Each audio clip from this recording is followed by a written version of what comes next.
Welcome viewers to this series of lectures on ancient India, and today we are going to talk about the emergence of state society in South India. So, I have earlier interacted with you with reference to what is happening, say, right from the Vedic period across to the later Vedic period, the 6th century BCE, the Mauryan period, the post-Mauryan period, in terms of religion, in terms of society and economy. And it is around this time, it is around the Mauryan, post-Mauryan period, that is, say, you can say 3rd century BCE, 2nd century BCE to around 3rd century CE. This is the timeline that we are going to talk about with reference to the emergence of state society in southern part of India, the peninsular India, beyond Deccan, south of Deccan. Why this area comes into focus at this point of time is on two fronts. Number one, we have sources, we have the Sangam literature coming from around this period, although I have spoken to you earlier that Sangam literature was composed around this time, but was written down, was compiled into the form in which it exists today somewhat subsequently, say around 3rd century CE or so. Now, for a good say 500 to 600 years, the Sangam literature existed in oral form, and it tells us about the life and times of the society, the way it was in the Mauryan, post-Mauryan period with reference to South India. The second point as to why this part of India comes into focus is also on account of a very thriving, robust maritime Indo-Roman trade which had begun in the post-Mauryan period, and we have in the earlier interaction spoken a lot about it in great bit of detail. And there you will remember we had spoken of several ports, several points that are referred in the Roman sources as part of transit from the Roman world across the Red Sea, Arabian Sea, down to Southeast Asia, say Indonesia and so forth. And this peninsular India happened to be in the middle of this route that was taken to for this trade between the Roman world across to India, across to Southeast Asia, right. Now, why state society, right, and what do we mean by state society?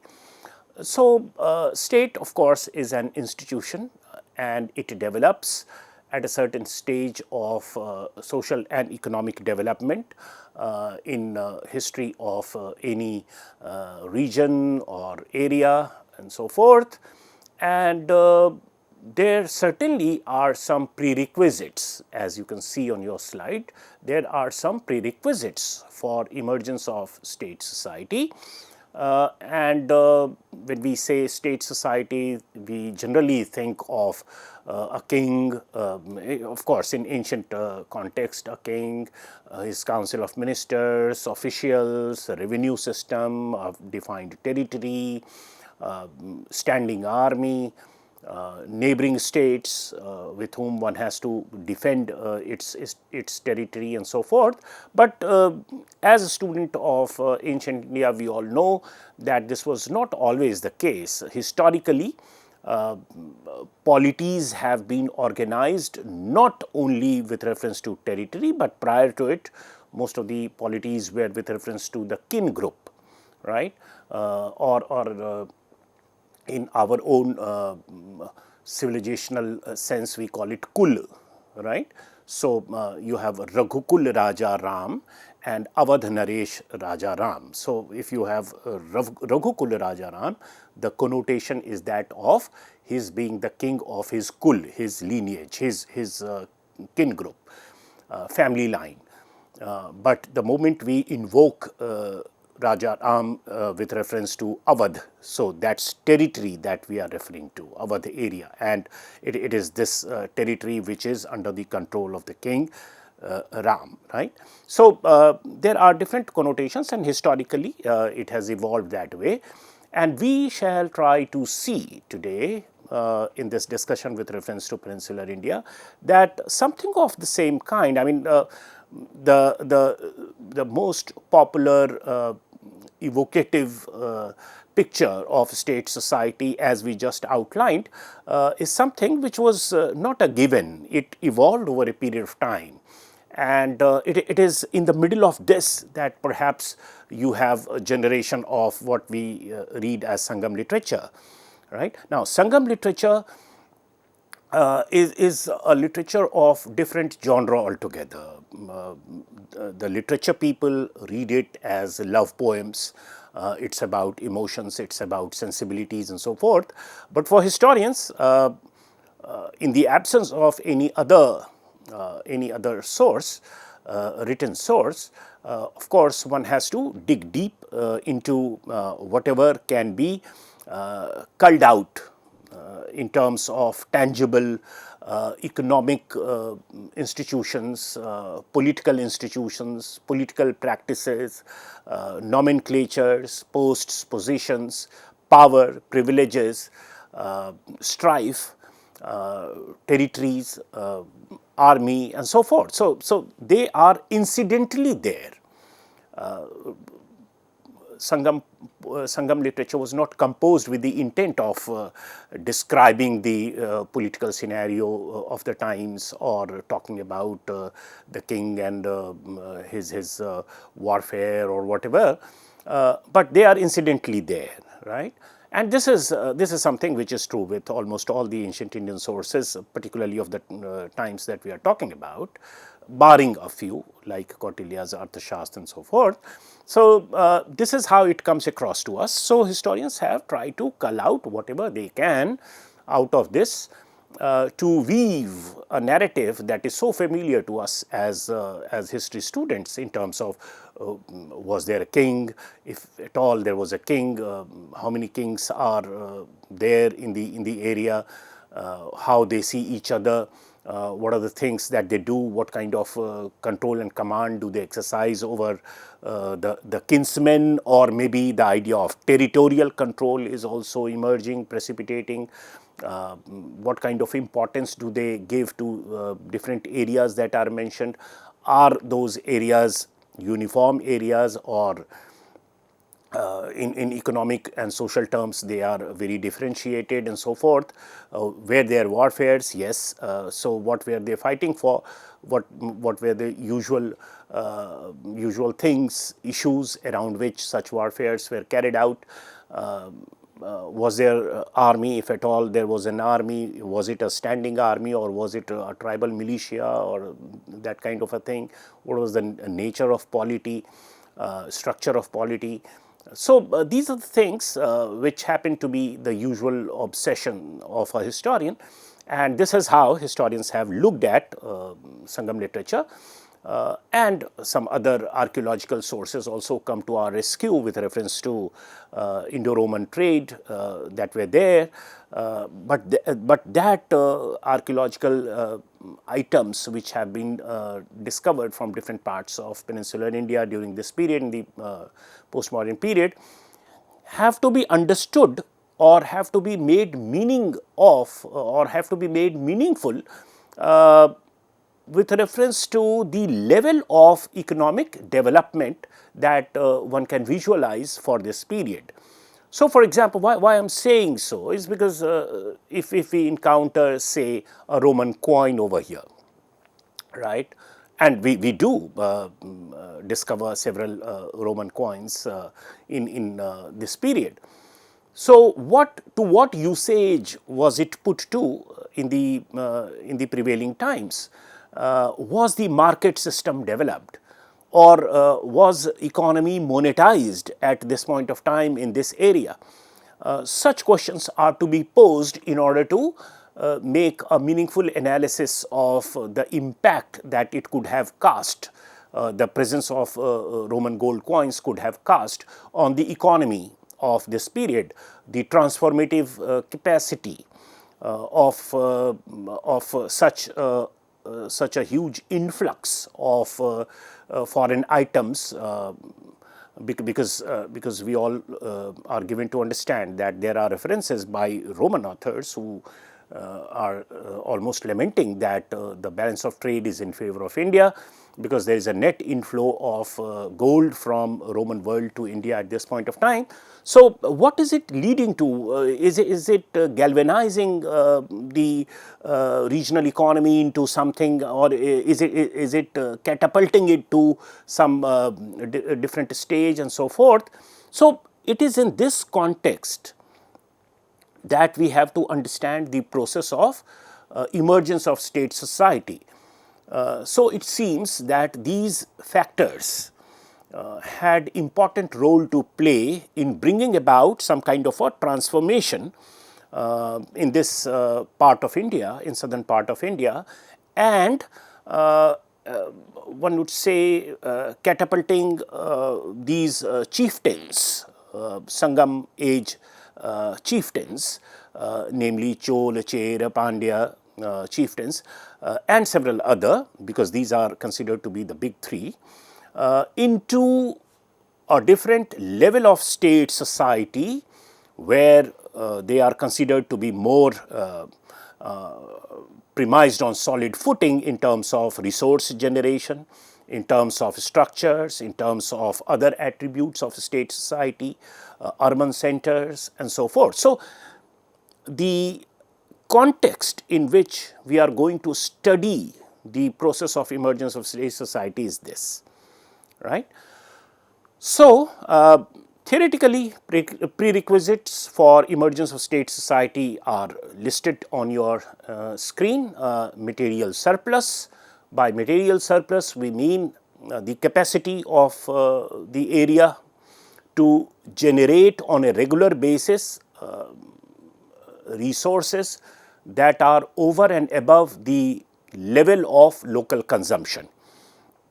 So, that is how surplus is understood, that whatever we consume, we are producing little more than that. So, does the area have that capacity to produce more than what they consume? Of course, they are consuming grains, they are consuming water, they are consuming other resources.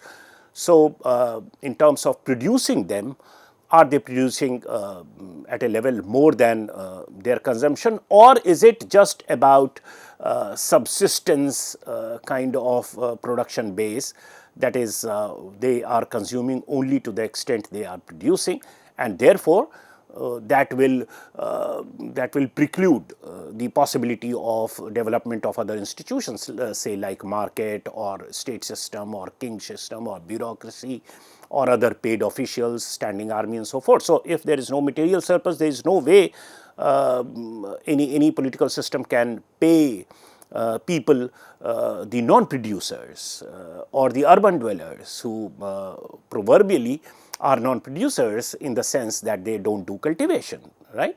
They do accord value to society and economy by doing things that are part of service sector and so forth. So, they have to be paid for, they have to be these resources that are critical for their survival, say grains and other things, they have to be procured for them through the system of market or through some other agency.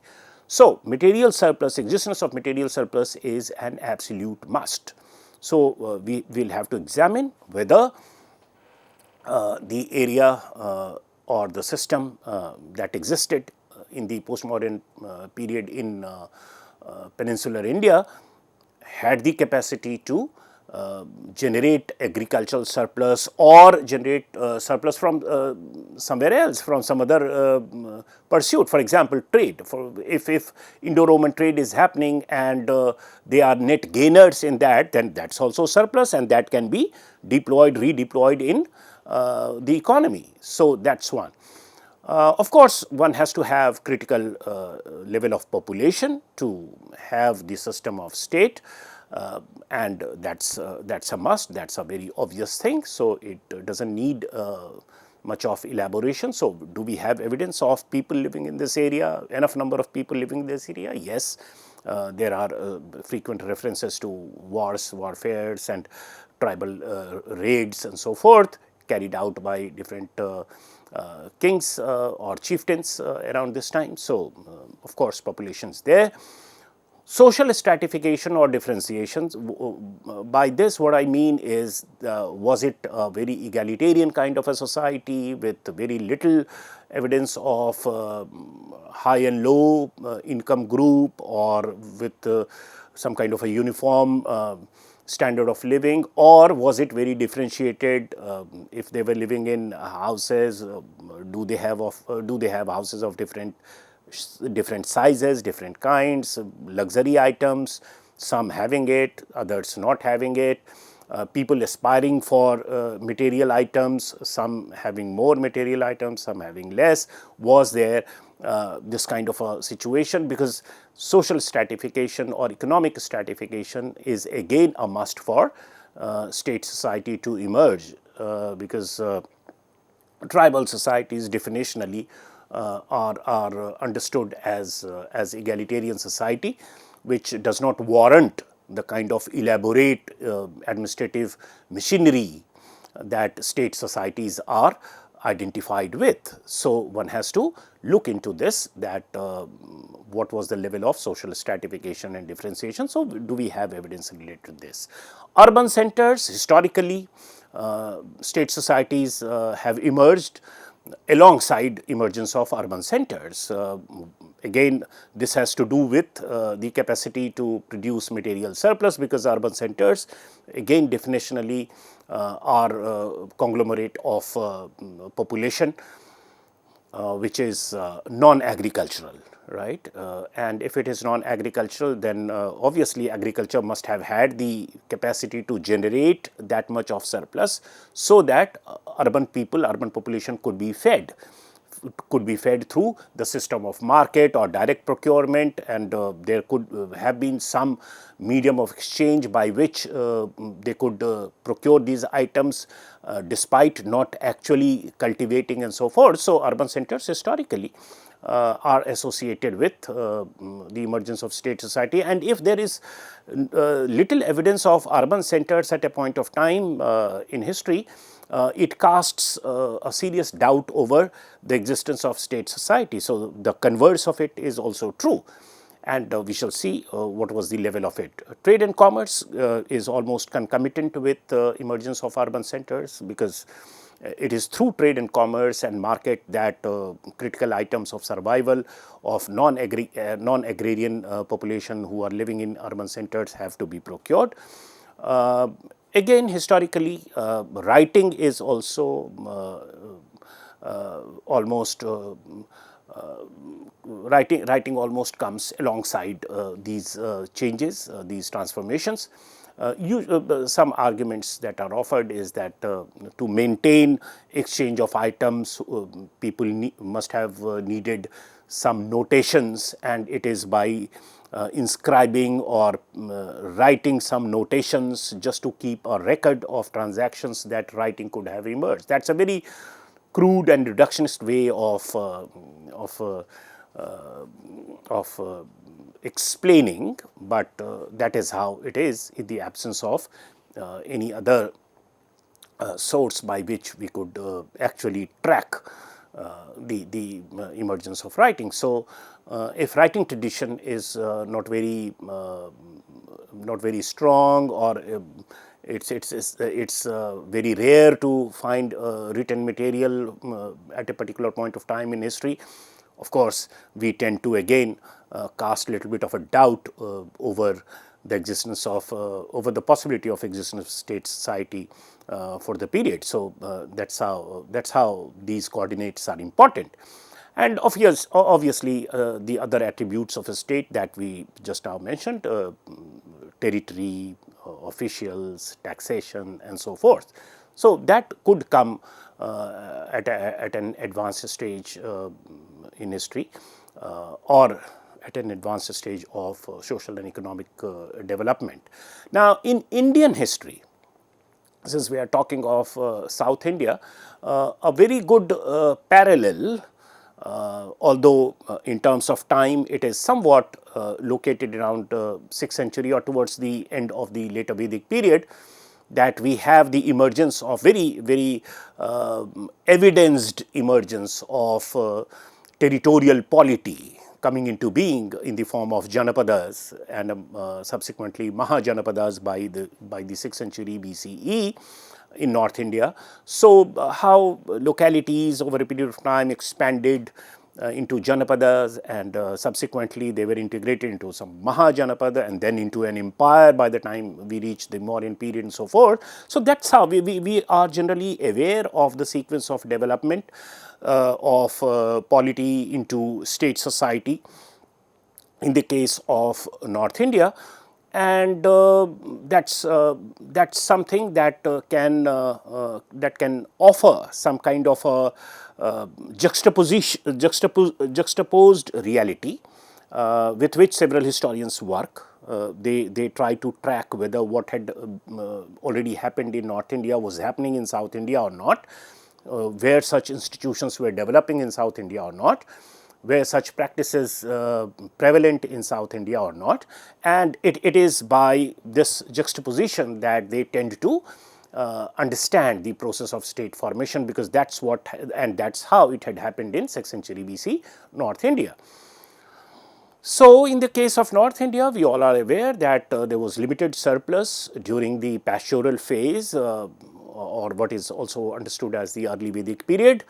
And over a period of time, by the time we reach the later Vedic period, say 1000 BCE onwards, we have a bigger possibility of surplus with society taking to agriculture. And then again it moves to still bigger surplus generation. How? By intensification of agriculture, by usage of iron plowshare, by movement of people now living in more rain-fed areas, say the middle Gangetic plain. So, that is how from Sapta Sindhu area, which is not so abundant in terms of rainfall, now if we have more evidence of settlement in the middle Gangetic plains by around 6th century BCE in North India, that tells us that there is intensification of agriculture. Simultaneously, we have evidence of iron plowshare. The average rainfall over here is quite high, which is so good for paddy cultivation, and we all know that paddy can sustain more number of people in terms of population per acre, per area, as compared to other grains. So, the practice of transplantation of paddy had also begun, which was so critical to increased acreage of paddy, and hence its consequence to increased capacity to sustain more population. Also, by the middle of the first millennium BCE, we also have evidence of trade, commerce, coins coming into being, metallic coins coming into being, which had catapulted the economy and social complexity of the times, and we soon find the kings who earlier were only the kings of their clan, now being projected as the king of a territory, and they are more formidable. The other attributes of state society are very much there. There are urban centers. This is how the story unfolded in North India, and in the next part of this lecture, we shall try to see how it could have unfolded and to what level, to what degree it could have unfolded in terms of state formation in South India or peninsular India. Thank you.